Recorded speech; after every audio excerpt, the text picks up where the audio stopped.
Hello all! Welcome back to our channel sisters జగత్. ఇదొచ్చేసి అక్క delivery తర్వాత వాళ్ళ అత్తయ్య వాళ్ళ ఇంటికి వెళ్తున్న వ్లాగ్ అనమాట. సెకండ్ ప్రెగ్నెన్సీలో ద మోస్ట్ ఎఫెక్టెడ్ వాళ్ళు ఎవరన్నా ఉన్నారంటే అది ఫస్ట్ కిడ్డే కదా! ఇద్దరు కిడ్స్ ఒకే చోటన ఉంటే మేనేజింగ్ కష్టం అని చెప్పేసి అక్క అయితే డెలివరీ టైంకి అమ్మ వాళ్ళ ఇంట్లో ఉంది. అండ్ ఇషాన్నేమో వాళ్ళ నానమ్మ వాళ్ళ ఇంట్లో ఉంచింది. ఇదే ఫస్ట్ టైం అనమాట వాడిని అన్ని రోజులు వదిలేసి అక్క ఇలా ఉండడం. ఇషాన్ చాలా సెన్సిటివ్ అనమాట. సో వాడెక్కడ బెంగ పెట్టుకుంటాడా అని చెప్పేసి వాళ్ళ పేరెంట్స్‌కే ఎక్కువ బెంగొచ్చింది. అండ్ అక్క అయితే చాలా రోజులు ఏడ్చిందనమాట వాడి గురించి. లిటరల్లీ డేస్ కౌంట్ చేసుకుంటూ ఉంది. ఎప్పుడు వెళ్తానా అనుకుంటూ. ఫైనల్లీ ఆ రోజైతే వచ్చిందనమాట. అక్క వెళ్ళేప్పటికైతే మేము అక్కడ లేమనమాట. హైదరాబాద్ వచ్చేసాము. సో ఈ మెమరబుల్ మూమెంట్స్ అన్నీ క్యాప్చర్ చేయలేను అనుకుంటూ నేను చాలా ఫీల్ అయ్యాను. బట్ అక్క వెళ్తుందని చెప్పేసి మా పిన్ని, మా చెల్లి వాళ్ళు వచ్చారనమాట ఇంటికి. సో మా చెల్లయితే ఈ మూమెంట్స్ అన్నీ క్యాప్చర్ చేసింది. మేబీ నిజంగా నేను అక్కడే ఉన్న మొహమాటంతో సరిగ్గా తీయలేకపోయేదాన్నేమో అనిపించింది. Thank you Choti dear. Choti అని మా మమ్మీ అయితే పెట్టారనమాట ముద్దు పేరు. మాకు ఇప్పటికీ ఇంకా వాళ్ళని అలాగే పిలవడం అలవాటు వాళ్ళ ఒరిజినల్ నేమ్స్ కన్నా.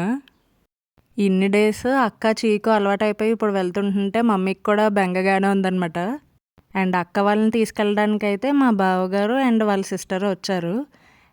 గడప దాటేటప్పుడు ఫ్యామిలీ అంతా ఉండాలంటారు కదా! సో ఇషాన్‌ని కూడా తీసుకొచ్చారు. ఇషాన్ అయితే చాలా ఎక్సైట్ అయ్యాడనమాట. యాక్చువల్లీ అప్పుడప్పుడు వీకెండ్స్‌లో వచ్చేవాడు గానీ, ఇప్పుడు ఇంకా కంప్లీట్‌గా తమ్ముడు, అమ్మ అక్కడికి వచ్చేస్తారు కదా! సో ఆ ఎక్సైట్‌మెంట్ వేరే లెవెల్ కదా! వీళ్ళ ముహూర్తం వచ్చేసి సాటర్డే వచ్చిందనమాట. సో సాటర్డే స్వీట్స్ అవి తీసుకురాకూడదని చెప్పేసి సార్ అయితే ఈరోజు తీసుకురావద్దన్నారు వాళ్ళ అత్తయ్య వాళ్ళు. పాపం బావగారు సఫర్ అయ్యారు దానివల్ల. ఏంటంటే అనపర్తిలో చాలా బాగా చేస్తున్నారని చెప్పేసి మా డాడీ అయితే అక్కడ పురమాయించారు. అదొచ్చేసి 1 అవర్ జర్నీ అనమాట రాజమండ్రి నుండి. సో ఫ్రైడే ఓబులంక నుండి మా బావగారు అయితే అనపర్తి వెళ్ళి స్వీట్స్ అన్నీ తీసుకుని వచ్చేసి మా ఇంట్లో పెట్టి మళ్ళీ వాళ్ళు ఊరెళ్ళి నెక్స్ట్ డే మార్నింగ్ ఏమో అక్కని తీసుకురావడానికి వచ్చారు. సో ఇప్పుడు అక్కని బేబీని తీసుకుని వెళ్ళిపోయి నెక్స్ట్ డే మార్నింగే మళ్ళీ సార్ తీసుకోవడానికి వచ్చారనమాట. కరెక్ట్‌గా అదే రోజు వాళ్ళ క్లోజ్ ఫ్యామిలీ ఫ్రెండ్స్ తాలూకా మ్యారేజ్ ఉందనమాట. ఇంకా హడావుడిగా మొత్తం అన్నీ పంచిపెట్టేసి మళ్ళీ మ్యారేజ్‌కి అటెండ్ అయ్యారు. నిజంగా బావగారు ఓపికకి, ఓర్పుకి హ్యాట్స్ ఆఫ్. బేబీకి చీకు అని పెట్టామనమాట. ఎందుకంటే హాస్పిటల్‌లో పుట్టగానే వేలునైతే నోట్లో పెట్టుకునున్నాడు.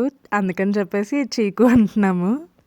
అక్క డెలివరీ వ్లాగ్ అలాగే చీకుని ఉయ్యాల్లో వేయడం ఆల్రెడీ ఛానల్‌లో అప్లోడ్ చేశాను. ఒకవేళ మిస్ అయ్యి ఉంటే ఇక్కడ డిస్క్రిప్షన్‌లో కూడా లింక్స్ అయితే ప్రొవైడ్ చేస్తాను. Do checkout. ప్రెగ్నెన్సీ టైంలో ఒక మదర్‌కి బిగ్గెస్ట్ స్ట్రెంగ్త్ అండ్ సపోర్ట్ వాళ్ళ మదరే కదా! అక్కకి డెలివరీ అయిన కొన్ని డేస్‌కేమో అమ్మమ్మ ఎక్స్‌పైర్ అయ్యారనమాట. ఇంకా మమ్మీ చాలా డిప్రెస్ అయిపోయారు. దాని తర్వాత ఏమో డెంగ్యూ వచ్చింది. ఇంకా ఫిజికల్‌గా, మెంటల్‌గా అయితే చాలా డౌన్ ఉన్నారు. అంత హార్డ్ సిచ్యువేషన్‌లో కూడా అక్కకి, చీకుకి అయితే మాత్రం ఎంతో సపోర్ట్‌గా ఉన్నారనమాట.